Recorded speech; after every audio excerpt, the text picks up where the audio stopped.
As far back as I can remember, I always wanted to be a gangster. What is it that you really like to Each.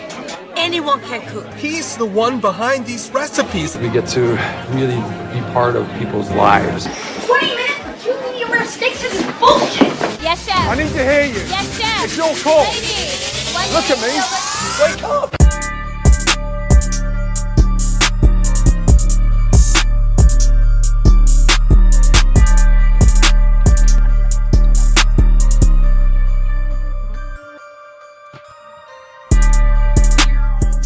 Oh, please don't fuck up, please. Down the hatch. Welcome back to Dry Storage Confessionals. Today I'm sitting down with Yams, Aiyanna, Miss Ma'am. Hi. A powerhouse front of house pro, local legend in this college town, and someone who's been navigating the bars while also being a full-time student for years now. Let's get into your stories, her insights, and all the secrets from the floor. I'm so excited to be here. Thank you for having me. Of course. Thank you. Me and Maggie have been friends for going on 10 years now. Oh so my God, it doesn't even, it we've feels like seen nothing. A lot. A Together, so. And from babies, just Right. babies until now. We big girls. Right. It's crazy. It definitely doesn't feel like 10 years. It trips It's kind me of out. scary to think about. It's just, We shouldn't think about it. yeah. Anyways. Well, we're going to start big. We're going to dig into some stories and experience that really shaped who you are in this industry. So, to start off, how do you think that working in the same town you went to high school with has affected how you see your guests or how they see you?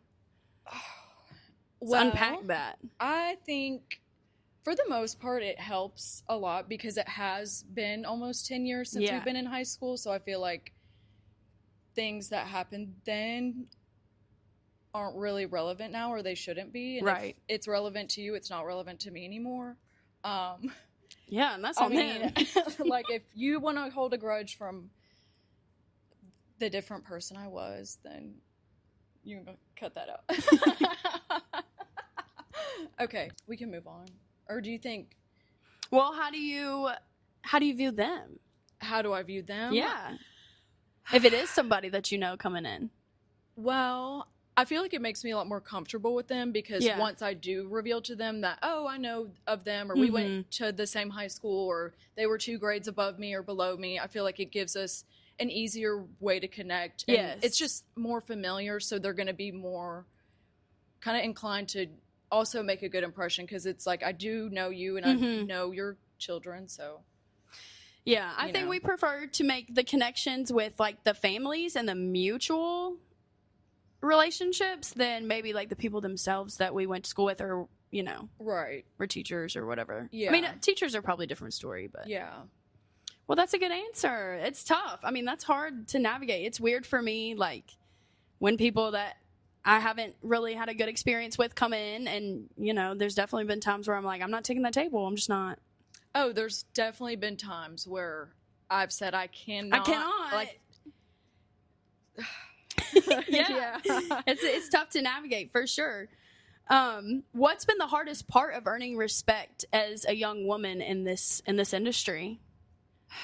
I would say mainly most of our customers don't really give me, I don't really tell that there's a difference between being a male or female. You are so beautiful. Anyone should respect you. I mean, look how far you've come. You've grown into a beautiful, distinguished, confident young woman. But I do want to know how does that play a part in your job in the industry? You know, do people look at you different because you are a beautiful young woman, or, you know, do you have special treatment? How does that I play will out say for you? it does kind of help in that industry just because I do take time in my appearance when I do show up to work, and I feel like that reflects in my work because if you look good, you feel good, you're going to work hard, and, you know, you just feel more confident. And I've gotten a lot of compliments, like, you look very polished, you look glamorous, like, what's the lip combo? Like, you know, it's just, you can tell when someone just takes time and the way that they look. And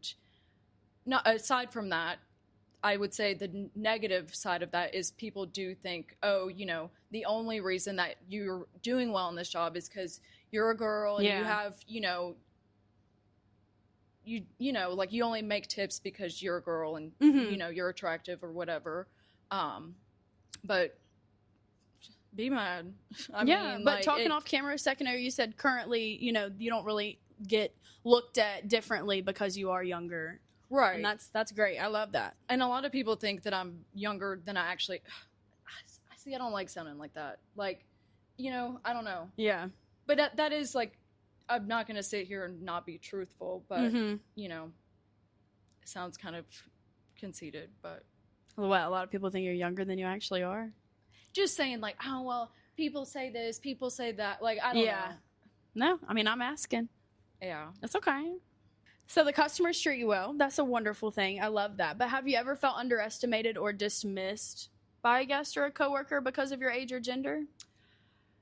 No, I wouldn't say age or gender really plays into that. I feel like it's definitely personality based because we do have a small front of house staff. So odds are you've been served by probably all of us at some point. If you are a regular customer, not even a regular customer, if you go in there 3 times, you're probably going to be served by a different person unless you specifically request that person or unless that server wants to take them. We, you know, typically just rotate that way. But I feel like it's definitely just personality based. Like some people are going to like me better than somebody else, and there's a lot of people that like another server who's a male better than me because it's just everybody's different. And I feel like reading the room and being able to read your table plays a lot into the way that you interact with them. And sometimes people are just impossible. You could give them top tier service, everything, you know, go over the moon for them, and they're still not going to like you. And there's totally just agree. Not really much you can do other than just make sure that you do your job and do it well, so there is no room for them to say, well, she wasn't a great server or this didn't go well on her end, you know? Yeah, you bring your best, you put your best effort in, and then they can't really have the room to say, oh, it was your age, or, oh, you messed up because of your... Right, because you're a your looks woman or whatever. Yeah, exactly. I love that. And the fact that it is a small staff, too, it just, like, it really enunciates the team effort. Right. And that we're all on an equal playing field here.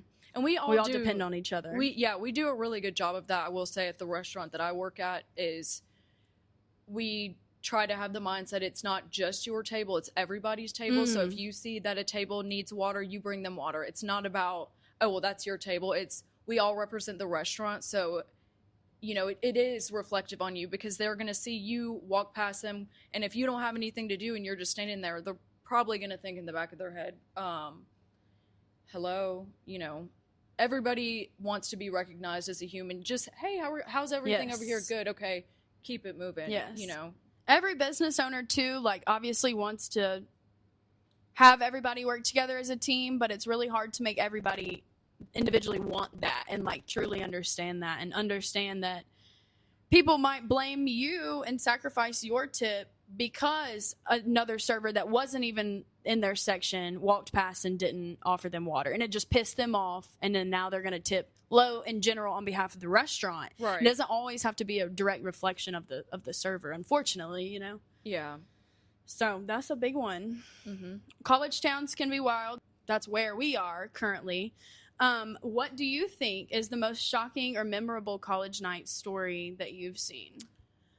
Oh, goodness. A lot of late nights. I guess, I mean, there's so many things that happen that there's not one that We have time. I don't know. I guess just all the times that I've seen people get in fights at the bar, or maybe the minor disagreements that I've gotten into as well. Minor. Few and far between. Just this is minor. Very seldom. Very minor. Those are crazy. What's like the pettiest reason you've ever gotten in one yourself? Oh. That you're like, that was dumb. Well, so there was one night, it was before New Year's, and I was wearing this sparkly dress. It was like this emerald green, like very, very dressy for, I would say, what typically people wear to Sky Bar, which I feel like I'd rather be overdressed than underdressed. Any so day. I'm always Yeah, you are gonna, that girl. you know, dress up more because it's Yeah. fun. And there was this little girl, and I say little because she's shorter than me. I'm like 5'2" for reference, which I don't see often. Starts bickering at the mouth. I don't know why you're in a sparkly dress. It's not even New Year's yet. And It's the holidays. And who cares? It could be my birthday. It could be. It's I'm a actually female. none of your business. Yeah. It don't even matter. It's actually none of it. All of it. I don't know you. Sounds like you're projecting right now. But I don't know. We just kind of got into it, and all I see is her lunge towards me. Ooh. She lunged at me, and so I saw her lunge, so I threw my drink out of natural instinct. She lunged at you. I thought yeah. And it wasn't. And she was bullying you. It wasn't alcoholic. It was a water. Okay. This probably happened maybe a month ago, maybe a little less than a month ago. I recently had a falling out with a friend, and that friend showed up probably way too soon after the falling out. Maybe take some time to give some space for the both of us just to kind of reflect on things. And as the night went on, we're all, drinking, so things eventually escalate, and I'm in the restroom talking to a friend, and the friend that I had the falling out with comes and stands at the doorway and is demanding that I speak to them, and just being, very forward when I'd already made it clear that I did not want to have a conversation. Wasn't the time, wasn't the place. Maybe if time had passed, then maybe I would be willing to have had that conversation. It was very fresh, and I was hurt because we were great friends, and loved them a lot, and eventually starts kind of making a scene. I'm not really sure what happened. I was kind of busy talking to a group of friends, and I'd had my back faced kind of this way, and I just feel a kick in my back, and I turn around, and it was the person that I'd had the falling out with, which was shocking because, you were just demanding that I speak to you, and then you kick me in the back. I have healed a lot. I just brushed it off because there's no point in reacting to somebody like that when they're obviously going through something that needs attention. But yeah, I would say that definitely the craziest thing that happened. Appalling. Just because there was a lot of emotions tied to it as well. It wasn't, I guess that's more of an emotional crazy thing versus this is a bar fire. This girl threw a drink on me and I threw a drink on her kind of thing. That was like a wow. Okay. Ooh. Well, when you are in these type of situations and you are around people that are heightened and emotions are heightened, whether it's in a social setting or while you're working, how do you set boundaries with drunk, flirty, or just disrespectful guests while you're trying to stay professional? Luckily, since the restaurant that I work at is finer dining, a lot of people don't feel comfortable enough to show their tail because it's a very small restaurant as well. So the guests next to you can hear, it's all, not a lot of things are private. Even the expression on your face, when I'm standing behind the bar, I have to be very conscious of the way that I look, even though I am kind of back in the kitchen. It's an open kitchen, so everybody can see exactly what's going on because you can very much read my face if I'm not in a good mood or, if I'm stressed out, I'm going to look stressed out. So I feel like that makes it's exposed. Yes. For sure. Since it's exposed, it makes people less comfortable to, get too drunk because we can all see. And I haven't really ever had an interaction of somebody being too much to where I had to be okay, cut them off, or because it's made you uncomfortable dining. Or something like that. But definitely here at the pub, that's probably a often occurrence where you have to say you're done. Yeah. Oh, definitely. But no, I haven't really had an instance of anyone being disrespectful. And if I kind of get a hint of disrespect, because even if they don't outwardly say something disrespectful, their demeanor and their tone and the way that they look at you, you can kind of tell that they're really not feeling you or whatever. Right. So I just try to be as nice as possible because, I mean, That's my girl. I'm not gonna. Yeah, keep your chin up, babe. My bills are paid by this job. I'm not gonna jeopardize my job because one table or a couple tables may not, like me, or they're having a bad day, or I don't know. So you think that would be like your piece of advice for someone maybe who has experienced some overt flirting or some inappropriate comments made at the table? Because I know a lot of women do experience that.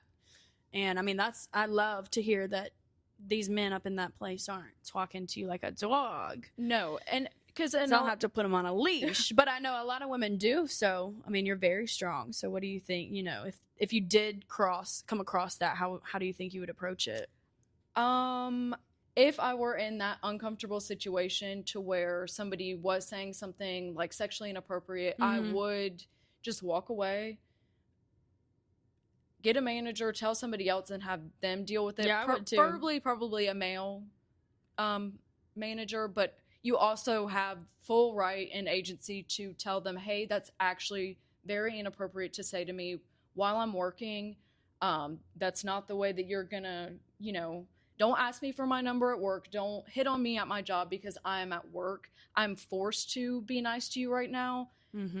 So don't put me in an uncomfortable situation to where it's like, oh, well, since she is at work and she has to be nice to me. Well, I feel like that's what happens. Take it. It's like you can still be assertive and firm with them without, compromising your job. And I feel like that's the best thing to do. But if it still continues, then I would grab a manager. Yeah, you can handle it first. You should handle it first because as a woman, I mean, agency, they do expect you to just either get uncomfortable or find someone else to handle just it. Like where you're going to freeze up or, So I feel like definitely always speak up and vouch for yourself if that ever does happen in any situation ever, actually. No, I like that. Because we're not even accounting for, our ladies that are working at Twin Peaks and our ladies that are working at Hooters and those men that go in there or other women that go in there and think, just the classic, like, you're dressed like this, you chose to work here, like, okay, I'm going to dish it to you, but that's not never a chance, never a time that's appropriate. So I'm glad that the place that you're working at has kind of curved that.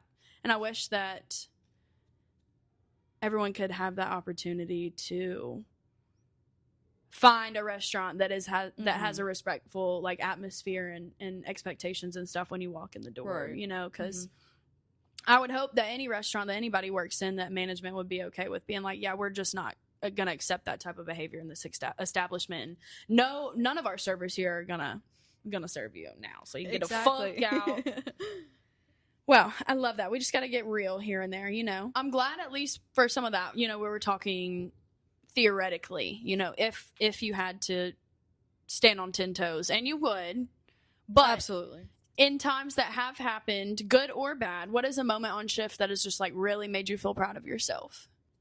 The thing that makes me feel the best whenever I'm at work is either throughout the service or after the service, knowing that I connected with my guests well, and they just make it so apparent that I was a big part of their experience, because a lot of the times, the people that come in there, if they're not on a date night or like a first date or a moment where they want to be intimate with each other, they want their server to be involved, because a lot of them are older, so they're just interested to see, what I'm doing at my age, and like, are you in school? And like, you can just tell that they really want to get to know you. So when you can tell that you had formed a good relationship, and that they say, oh, like, when are you working next? Like, we want to come back and see you. Or I had one table, they asked me to be a server for a private dinner at their home. And I was like, for you to choose me based on not just my service, but my personality, like, to trust me to come into your home. Exactly. And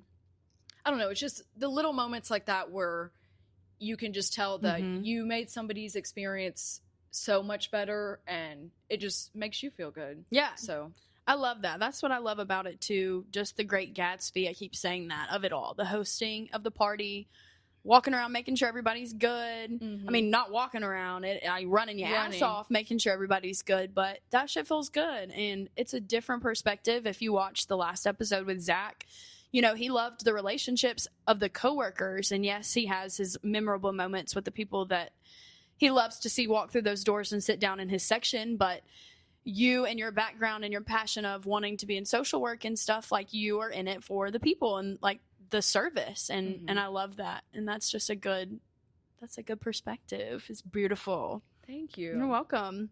If you could tell every new guest that does come and see you, just one rule about how to treat servers and the staff that works with them and serves them, what would it be? I would say just be conscious of that we're both people and human beings, and either one of us could be having a really bad day, and, you know, I might not provide you with the service that I would on a day where I'm feeling really good, or you might treat me kind of rudely or be more impatient because you've had a bad day or something happened. I would just say be conscious, and I'm trying to think of the word. The advice that I would give to them to treat their server is to just have empathy. Empathy is a good one. Yeah. Just recognize that we're both people and that we both have feelings, and that if you're having a bad experience, I promise my experience is 10 times worse, and it makes me feel way worse when you are enjoying your time versus, you know, or for me at least, some people may not care and they're just clock in, clock out, and work is work. You never know how somebody's day was, but if it's bothering them and they're like impatient and they're wondering where their drinks are, Aiyanna over here pulling her hair out over it. Like, exactly. She's real bent up about it. And I shouldn't be, and I feel like sometimes just personally that can affect me because, you know, it's not always the end of the world, but it is for me. Yeah. So if you come in there and I'm serving you, just know that every little thing that happens to you, I'm aware. Yeah. And that's it. And I have a tough time with that. When I am a guest and I go in, I kind of do it in the opposite way of, I've served and bartended and expoed and managed on my worst days, and I've bottled that shit up and like done my shit for you, so like you should too. And that is a fault of my own, to not give that empathy, because I'm like, I know, so then it gives me like a little chip on my shoulder because I'm like, well, I've done it too. I've done it, you can do it, like shut up, like, you know, come on. But you know, that's where we balance each other out. You got that heart piece. I try. Yeah, that's a good one. Going back to what you said earlier about me being a social work major, I think it's interesting to interact with different people because, I mean, that's what I want to do for a living. So I feel like that is why I'm able to be more empathetic to them, because people have it a lot worse. So it's like, I don't know. You just never know. Well, I want to shift gears a little bit and focus on perspective. As someone who's grown up here, works here, and is balancing school with restaurant life, have you found female mentorship in this industry, or do you feel like you've had to just figure it all out yourself? No. No. No, I definitely have had full like female mentorship, aside from my manager, Ethan. Shout out, Ethan. Yeah. Hey, Ethan. With this being my first time being a server, I would say all of my coworkers have helped me in some like way, shape, or form and just being a better server, because I've started hosting at first, so I had the opportunity to watch how they move around the dining room. So it gave me the chance to say, okay, like, this is where things didn't go well, and this is where, you know, it does go well. It's just the small things. I mean, every day I feel like I learn something new just by observing their behavior. And again, we have a small staff, so we work close together, so it's hard not to, you know, be aware of what they're doing. And it just does make us a stronger team, and it makes me a stronger server to know that we are close enough to be able to either communicate or observe each other in a way to make service better overall. Yeah. What about any other past jobs? I used to work at Yummy Villa, which is like Thai ice cream, hand-rolled ice cream place where they have the glass screen where you can see me rolling the ice cream. It was quite embarrassing, honestly, because we had these atrocious uniforms. She could scoop my ice cream rolls. With these big smiley faces, and people would just come in there recording you, and I'm 15 years old, and I have my boss, Kevin. You know, they work very hard, but they push you to work super hard, which helped me in the long run because they were strict. Yeah. But they didn't really mentor me a lot. They just kind of threw my ice cream rolls enough in the trash to where it was like, okay, like now I know what needs to be done. Like it wasn't like a, you know, I don't know. Yeah, so that one, no, you did not. No. Along with your female mentorships, what is a stereotype in the restaurant industry about young women that you'd love to just kill off?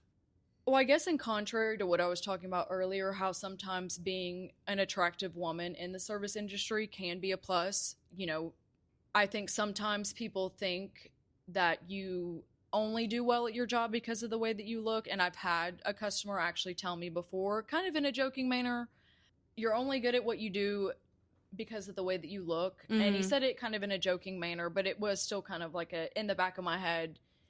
And I joked back with him and I said, oh, like, I'm not intelligent. Like, I don't, you know, get along with customers well. And he was like, no, I'm just kidding. You know, but it was still kind of like in the back of my mind. I'm like, every joke has some truth to it. So it's like, you think just because, you know. But like, what was his point in even saying that though? Because like, was he wrong? Like, he was bantering with you. Did he have a good time? Like, yeah, you did have a good time. But I guess where he is wrong is like, why does that correlate with your looks? But I mean, if it drew attention to him, then it was just kind of a backhanded, like, it's like, you notice my looks enough to say something about them and you're joking with me. So clearly you're enjoying my looks, but you're saying it in a derogatory like manner. Exactly. But he had kind of been like that from the beginning. So gross. Well, how has working in service industry changed the way that you do view people, and just in general, or people like that your age or people older than you? I feel like being in the service industry has definitely changed my perspective, especially when I go out to restaurants. Going back to what you said earlier, it kind of has given me a more negative view on people. Like you said, you have a chip on your shoulder because it's like you have gone through the weeds before and you've still provided good service. So when I do go to a restaurant and I don't get the best service, I sometimes do think that, even though I do have that empathy, it has made me more aware of, I guess, the faults in servers. Because before I wouldn't recognize like, oh, they're just standing there and not coming up here. It's like, I don't know what they're doing. They could be doing like, but now I'm a server, I'm like, it kind of looks like, you know, they forgot and they just went back there and had to tell them that they you know what I mean? It makes you more aware of what they do and where their slip ups and all that. But when you get good service, it's like, wow, that you can tell like when somebody is a great server. So what about just like people in general, like people that don't tip? If you're going out to a restaurant with people and they're not tipping what you know they should tip, or like, you know, if they're being rude to a server or something like that.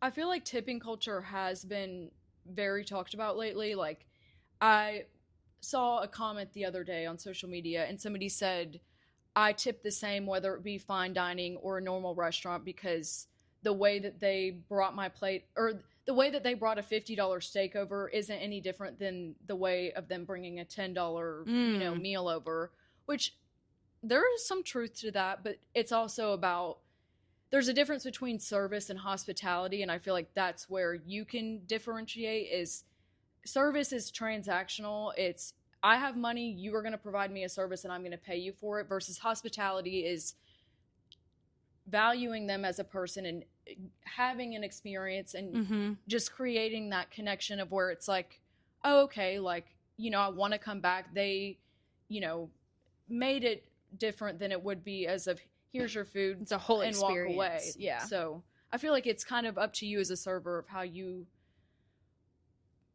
want to convey that. But as far as tipping goes, there's some people that are going to tip well regardless, and then they're That's just a great not going point. to tip. To be honest, I've never even thought about, because I've just always been in the restaurant industry, I've never even thought about an outsider's perspective of not agreeing with the percentage-based tip of like, well, they just did the same thing that they did at, you know, this $1 sign rated restaurant, you know, that's really cheap, but they still have servers, you know, just like your diner or whatever. Right. Versus going to this restaurant and it's a $40 entree or whatever. And to them, they're like, well, you brought me the same amount. But in my head, I'm like, okay, well, then you will tip high no matter what. But they're thinking, no, they're going to tip low no matter what. I don't care if you're bringing out something more expensive. I'm going to tip the same lower rate. But even still, because I'm so wired for the restaurant industry and what you should do, and because I respect it, I'm thinking, okay, I understand that, because it's like you should just tip $40 to your server no matter what.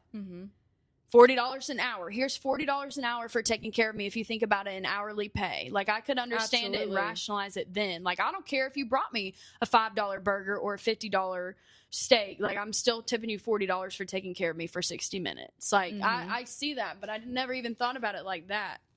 It's super interesting.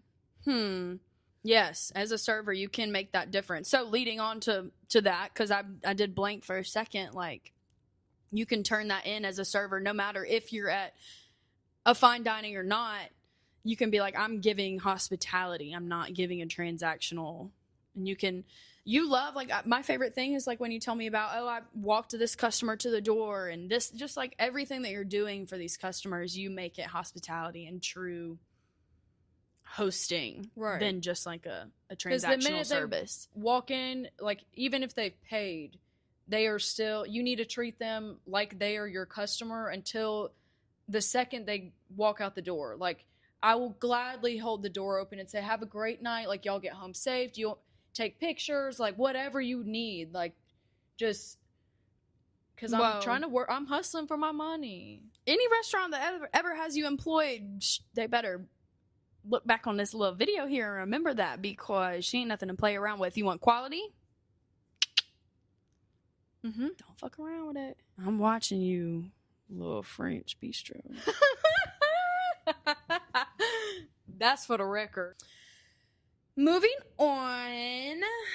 Honey, this is a community. It's a community. Like I said, I mean, shit, I changed when I made the Facebook for Dry Storage Confessionals, I kind of put something like a community for people that loved, worked, or just survived the restaurant industry. So whether you're a regular, a guest, all of that, not just ranting what we got annoyed by from the shift. You know what I mean? So if you could change one thing about the bar or restaurant culture in general, you just spoke on kind of like tipping culture and stuff, which is a really hot topic. What would you change? I don't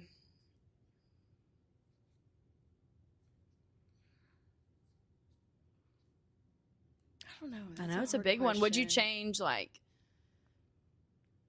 just the idea of it, how people perceive it? Would you change how it actually functions? Would you change like the roles? I feel like it's really hard to pinpoint a specific issue because when you're in the restaurant industry, I feel like the issues that do arise are issues that have never happened before. A lot of the times, something new every day. Yeah. Because the restaurant that I work at is a new restaurant. So a lot of these issues are our first time experiencing them. So we're just left on the fly. Navigating those hiccups. Yeah.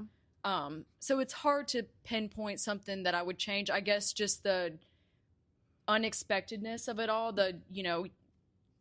It's not very reliable as far as, one Wednesday night you could be very slow, and then the next Wednesday it's going to be the most people that you've ever had. But again, I feel like those are things that, you'll never be able to change, but just I wish. Well, not to put words in your mouth, but just from what you said, from me listening to you, it sounds like you would change just like the expectations of, you know, like for us, it's we get frustrations from like, oh, you closed earlier than what you said, or you know, if you sold out, oh, you said you would have this, but well, now we'll put a disclaimer until sell out, you know, like just the expectation that everything is going to be the same every time, especially when it is such a small and new establishment, just like us, like, baby, we're improving and fixing things every single time. And just the expectation that when you open those doors, you know, you're going to have every single duck in a row and every single T's crossed, I's dotted, you know, like, it's just not the reality. Exactly. And some weeks you might be understaffed, or I mean, it's just... And just, again, the outsiders looking in, like, that's the goal of this here, is understanding why when you go into a restaurant, you might get told that there's a wait when you see an empty dining room, or there's only, like, 2 people there, or, you know, why these things are happening. And it's because shit that happens like this behind closed doors. Everything is different, and empathy with it all, for sure. So how has working in the restaurant industry just like impacted your relationships at work or outside of work? I mean, have you had troubles or benefits from your relationships from the restaurant industry with your relationships, I guess? I feel like it's definitely improved my relationships. I've met a lot of new people. Yeah. Not people that I'm going to hang out with, obviously, outside of work. It's just connections, older people that I can make connections with that either have kids that go to Auburn, or that they did social work, or they know somebody that, you know, is a social worker. It's just a nice way to connect with people. And as I've grown up, it's just made me realize that is kind of what I enjoy about life, is connecting with people and just meeting people. I don't know. I used to be very shy, so I don't know. It's just changed my outlook on being social in general, and it's made me feel comfortable enough to say hi to somebody or compliment somebody random that I've never spoken to, versus like just kind of avoiding people in general. So it just made me more confident, and I don't know. It's just I really agree. improved. As your friend, I think it's improved and benefited with your relationships too. I think you're an enigma to me, because as long as I've known you, from as young as I've known you, from like 14, 15, it's like you're so outgoing and you're funny as fuck. You have the best personality, like the most funniest jokes, but like you can be so quiet. But then your interests, like your true passions, are with people. And it's funny to me. Like so I think that this has helped you like grow with that, because you're forced to, and it doesn't have to mean you've got to be best friends with them for life. Like I can make a relationship with you for 20 minutes and like it's not going to kill me. Exactly. Like I'll never forget when I first started serving, I would be so anxious beforehand. Like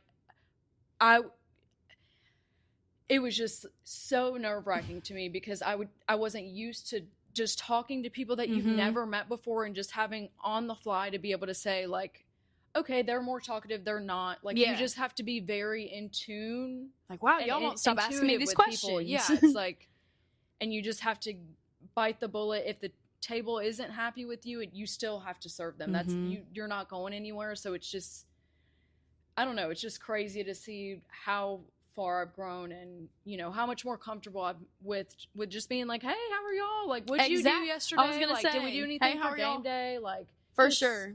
I mean, I'm pretty social, but I still get like randomly like, oh, I'm kind of nervy, like to go up and make this new friend, or like talk to this girl that I've seen around, and like I just kind of want to see if like we can be friends, like that kind of thing. But then sometimes I can put myself in this perspective, this like mode of like, I don't literally say like, oh, it's just a table, but I can just be like, okay, I'm just gonna do it like a table. Like, hey, how are you? Like, what's up? Exactly. What's up? How you doing? And I feel like people tend to like that more when you're more comfortable with them, and you're not putting on this robotic like, hey, welcome in. My name's Aiyanna. I'll be taking Have you ever dined with us this evening? Right. Like, or even if I say that, I'll say, hey, like, have we been here before? Or is it our first time? We've been here. We've been here before. But then you even get more comfortable, like, after that. And then you're like, oh, we got this. Like, you're good to go. To me, sometimes it's easier, like, once I put it in the perspective, like, they don't even know who I am. Like, I don't know them. Like, then it almost made it easier. It's like, you don't even know me. I don't know you. It's whatever. Right. It's fresh slate. Like, we can make this whatever I want it to be. Yeah. So I can come up with a British accent. You wouldn't even know you wouldn't even know a difference. I could tell you lies. I want to know, like, if a server is out there that does that. Like, they go up to their table and they're like, pop out with this accent, or like, I'd love to do something like that, but I'd start with the accent and then halfway through, forget. Or tell them, like, your name is something else. Like, I know that there's somebody out there that's just so goofy that'll be like, yeah, just tell them my name's Gerald. You know what I mean?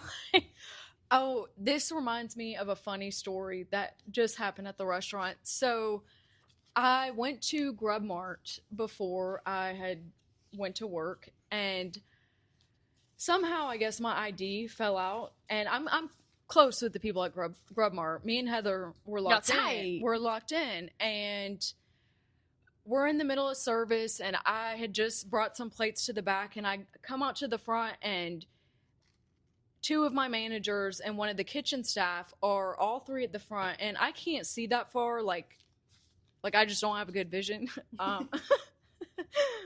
But I see them three, and I see a man standing up front with like a card that he's holding, and I'm like, I'm going to jail. Like, because to me it looked like he's like, because they all looked at me like, uh-oh. And what they were would like, you be going to jail for? I don't know. That's just my anxiety. I always feel like I have a warrant out for something. I don't know. You're what. fully legal. I know. You're just in a Grub Mart. But I don't know. But tying back to that, I finally get close enough to be able to see, and I notice that it's Heather's boyfriend from Grub Mart, and he's holding my ID.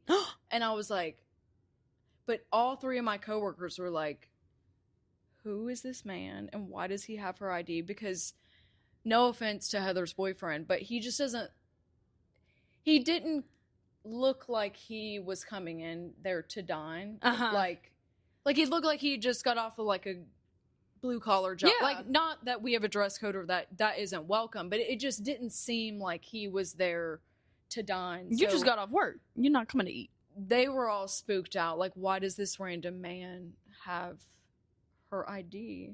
And what is she doing on her free time? They thought you was up to something. I was like, oh, okay. I promise it's nothing crazy. Like, It's I just nothing forgot my crazy. ID. Like, I left it at the Grub Mart, y'all. I'm sorry. That is so funny. That is a good story. No, that's a funny one. Throw in there. Just a little something.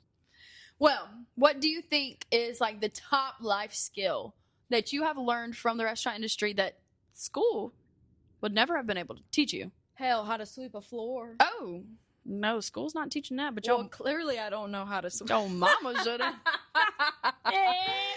Okay. Ask me that again. That was me being petty.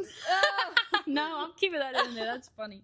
But for real though, you go to school, like you're at university, baby, you get in the top tier education, and you came from a good home life. But what is something, and you have good friends, and you're a great student, but what is something like that you unexpectedly learned that is a really good skill?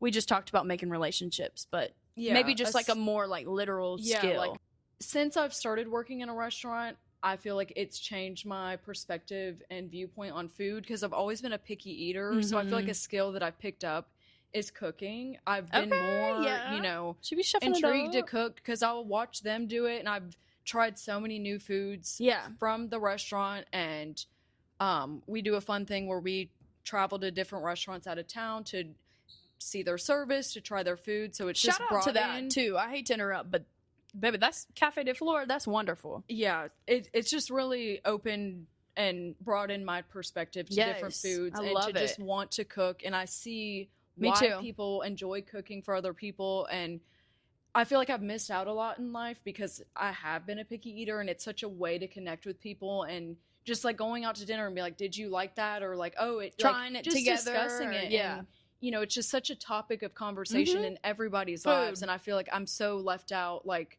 because I don't watch a lot of movies. So I feel like it's the same kind of concept where it's like I can't contribute in that conversation because I just have been too. I like chicken nuggets. Pizza. No, I'm the same way. It's just, I feel like it's hindered me from a lot of experiences. I love that. We've always been picky. We just recently both got less picky, but I got less picky because I started really cooking for my family. So yeah, we just be chefing it up. And for me, when I make it myself, I'm more apt to trying it. And so when you see your friends and your coworkers make it, you're like a little more comfortable with trying it. It's not just a mystery thing on your plate. You understand the process and learning how it, for me, like my husband taught me, like, you might not like something, but when it's paired with X, Y, and Z, it doesn't taste like that anymore. It creates a totally new flavor. And that has really helped me a lot because I might not eat this by itself. Like, I'm not just going to like take a bite of like, I mean, I like tomatoes, but I'm not just going to, I won't raw dog a tomato, but I'm going to eat it on a sandwich now, so that kind of thing. Yeah, that's a good point. That's a real good point. There was something else I was going to say off that too. Oh, I feel like bouncing off, if I were to say a skill, I think I would agree.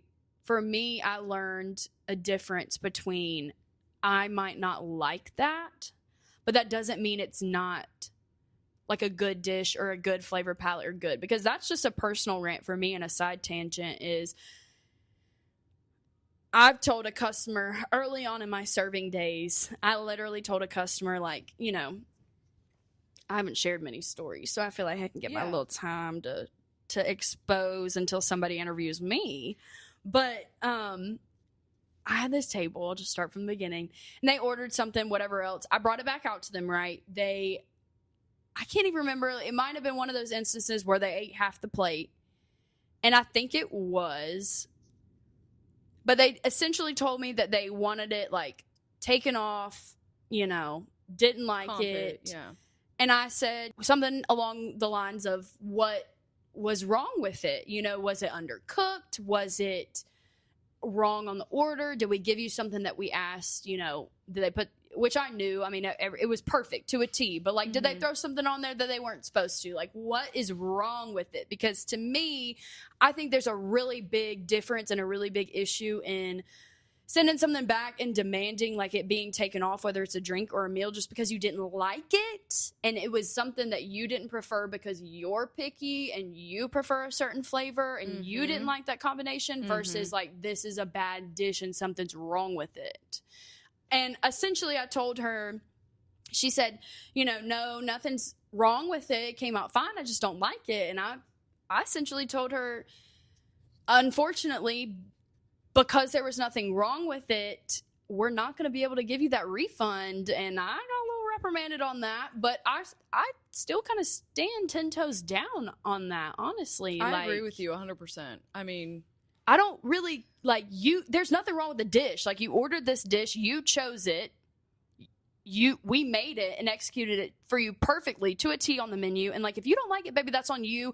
Next time you come, I recommend you try something else. Absolutely. But as far as taking it off and like us eating that, I don't think that's appropriate. Props to you for like trying something else, trying a new drink, but that's not our fault that you didn't like it if it was exactly what it was supposed to be. Right. Because in those instances too, it's probably going to be a dish that they probably haven't had before. Like, if you get a cheeseburger, it's a cheeseburger. Yep. It's going to be something. Yeah, odds are it's like, oh, they wanted to try it, or they just thought it was going to be something else. But at the end of the day, it ain't on us. Right. You should still have to pay for it. Well, all right. We've heard your stories and your perspective. Now let's switch up and do some quick hit shift note questions. Fast, fun, and no overthinking. Okay. You ready? Yes. Okay. Worst guest move of all time? Seating yourself. Ooh. Or just not acknowledging your server or looking at them like they have 6 heads and All that the they're not above. the ones bringing you your food. Fire, fire, fire. Most underrated drink or dish on your menu, or just in general, but maybe in the French menu. Or ratatouille. Ooh, I think that's a good one. Ratatouille is very underrated. A lot of people go for our meats, but I think I know. I made a homemade ratatouille a couple months ago, and it was real good. Again, it was one of those things. I'm not trying to just like saute up an eggplant, but an eggplant and squash and tomato and spices and everything else. Ooh, I'm a the baguette. Yep. One thing you wish guests would stop doing. Compliment tipping. Ooh, give me the money. That's all that counts. What is a song that plays on the floor that makes you just roll your eyes? KMS. Because I don't know the name of it. Because it's a weird French song. You know how it goes? No, like, well, because it's not. There's no words. Like, well, it's just like mouth. Like, it's like. Well, just tell me what you don't like. Yeah. How's it go? No. I all look good. Crazy story today. All right, God, universe, higher power. How you looking like? Had that Thursday incident. Friday, Saturday, Sunday, Monday. Today, Tuesday. I'm about to go 5 days sober. Get this. Man comes in today, asks me about one of my old bosses. And I said, man, I really got a lot of hate for dude. Owes me about $40. He goes, oh, you're that dude. I know this story.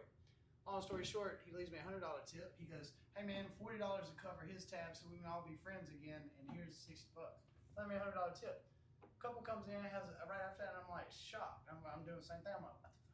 So has a $40 2 lunch specials and like 2 beers and an unsweet tea, $40. Gives me a $50 bill of cash. I just finished up a 5-top down there over a $200 tab, and she just let me $50. You can do it.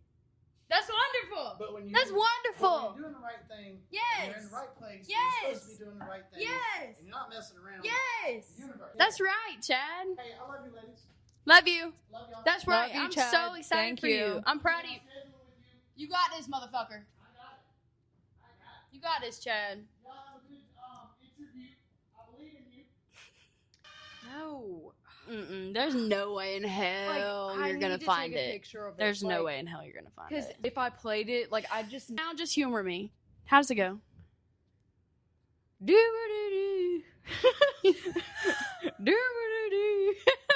like That's the Ethan, one. Ethan, I you that know one. the one. You I know know the that one. one.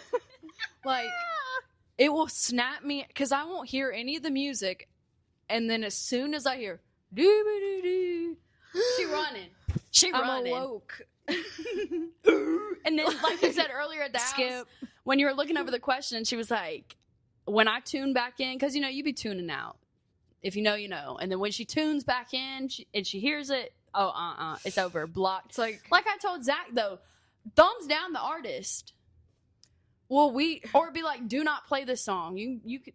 we on some They won't know. ad Pandora. You can we, still we tell on it, don't play Pandora. it. You can still tell them, don't play it. No, we on the business like cloud thing. But it's just the one song. You can just thumb it down. Block the song. change it up. I be connecting my phone sometimes, and I'm like, all right, I'll put on some music. French. Yeah, I'll put French cooking radio. French cooking radio. I'm dead. What is the most pettiest reason you've ever hated a coworker? Because they move too slow. Pick up the pace. What is the most chaotic table or section you've ever had? Any big party. Yeah. They just get loud, and like it's hard because you don't want to interrupt them. You feel half the tables listen to you, half of them are still having their conversation. So you just feel like, all right, well, when y'all are ready, just let me know, kind of thing. You But kind of like linger around until they all Yeah. start looking. What's your shift survival snack or drink or hack? Snack, hack, drink. an Alani pink slush or cherry slush, teriyaki Jack Link's Ooh. beef jerky, probably some flavor black. Flavor blasted goldfish, or so she sometimes comes I'll be prepared. too anxious and I won't eat. Yeah, she comes prepared. Right. If You're it's like one that thing kid- though, I'm gonna have a beef stick. You like the kid in school that had them snakes in their backpack. Or my coworker Daphne, she'll bring some smart food, and I'm like, So you're not scrimping for the no, scraps. I don't You're like not to ask scrimping them for the for food. scraps. I've never actually asked them to make me anything. Okay, I mean, that's a flex. I think maybe one time I asked for some garlic bread. that's a rare flex. But like, I just like they're busy, and yeah, courteous. Thank you. just I'm trying to get out of here at the end of the night, and they just don't have time. We don't have time to be. I was the same cooking, way. eating, I mean, it was a just- rare occasion. I was like, can you? Like, I'd rather just come in here and dine and enjoy myself. Agreed. What is your favorite type of guest? Ones that don't talk too much, but ones that don't talk enough to where it makes you feel like maybe you did something, or where they're kind of giving you the cold shoulder and they just seem like they really don't want anything to do with you. Yep. You're wondering, did I piss you off? Yeah. What is the biggest lie you've ever told a guest to get through a service?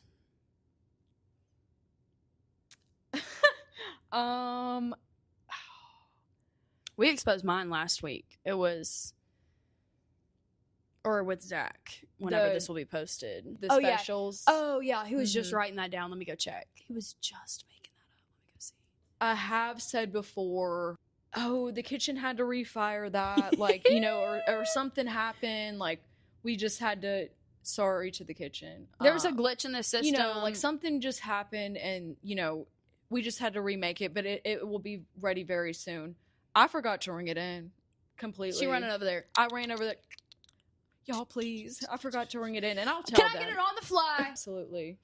But, or that I like something that I've never tried. See, that's when my line would come in of and that's another question. Just one line you use all the time to get through any annoying interaction.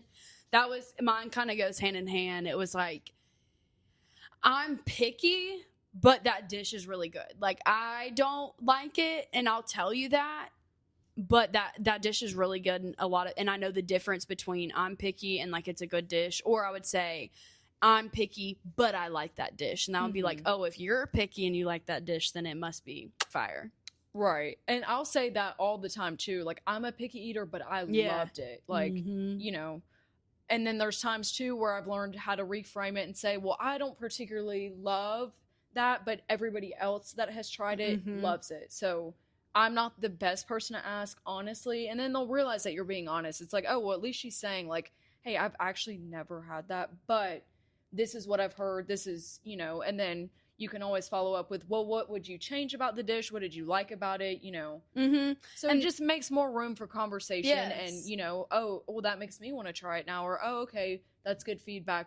We'll relay the message. Yeah. Creating that whole vibe of unit and just this is more than just a transactional restaurant. Let me go grab you somebody that knows a lot about that dish. And it kind of goes hand in hand with what Zach said as a manager of don't ever come to me saying you don't know.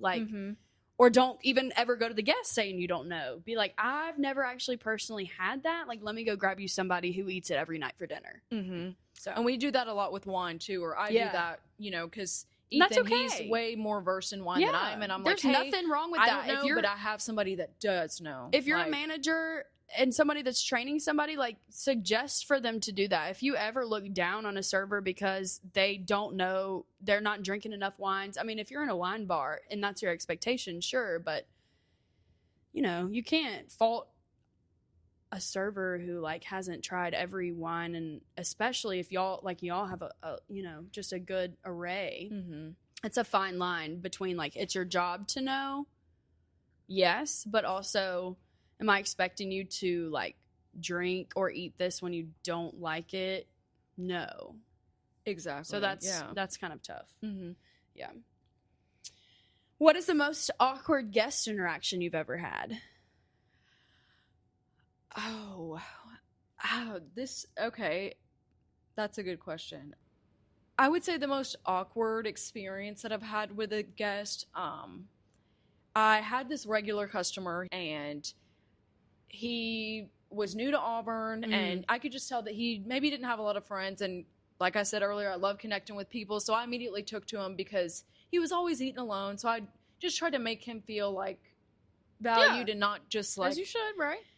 And we ended up, he was funny. Like, I could tell that, like, he enjoyed me serving him, and he seemed very sweet to begin with, and he eventually ended up moving away, and he came back in town to visit, and we had been talking about it for probably about 2 weeks, like when he's going to come back, and it was still very friendly, very cordial. I never led him on or gave him any sort of impression of like, this is more than, you started out as a customer, and you're fun to talk to, and I see where this is going. And so he comes back and visits, and he eats dinner that night at the restaurant, and I serve him, and he was like, you should come back and hang out with me at the hotel, blah, blah, blah. We can do karaoke. And I was like, oh, like, no, that's just, it's kind of out of my comfort zone. And I'd made it clear that I did not want to go. And later that evening, he sends me a picture of his hotel room with an orca stuffed animal on the bed. And he said, Orca can't wait to say hi to you. Oh, okay. That's weird. And then we're closing up, and one of my coworkers leaves, and he calls my other coworker, and he was like, hey, there's this guy standing outside, and it looks a lot like so-and-so. And we're all like, no. Like, and even me, I'm in denial. I'm like, he would never. Like, I already told him no. Like, he's not going to show up at my job, Yeah, like, it wasn't like that. I was like, no way. And then we see a car pull in and back in right next to my car, facing the restaurant, turn their lights off, but they never got out. And so I'm like, still in denial. I'm this still is not a little thinking, more than awkward. It's creepy. Yeah. But he backs in, and I still didn't think that it was him. And so my two co-workers that were still there, they were like, we're just gonna walk out there to kind of make sure. And I was still like, y'all are tripping, like, no way.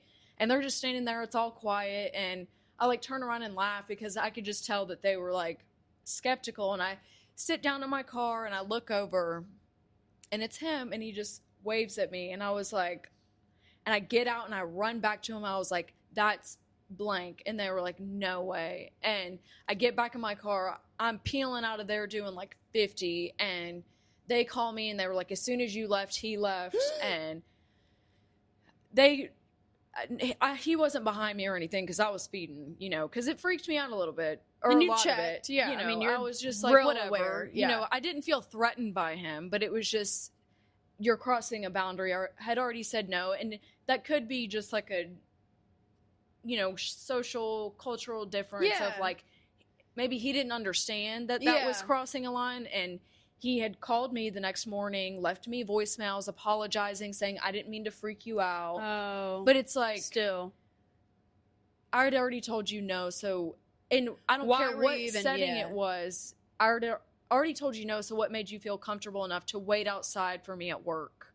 Like, pull back up. Yeah. Leave when I left. And benefit of the doubt, maybe when you left, he just went home. But he never, like, got out of the car to intend to try to, like, speak with you again. So why was he pulling back up? Did he leave and just not follow you because he was exposed and he knew that And your how do you know coworkers what car I saw drive? He knew that you saw him. Yeah. Ooh. Mhm. But you haven't seen him since.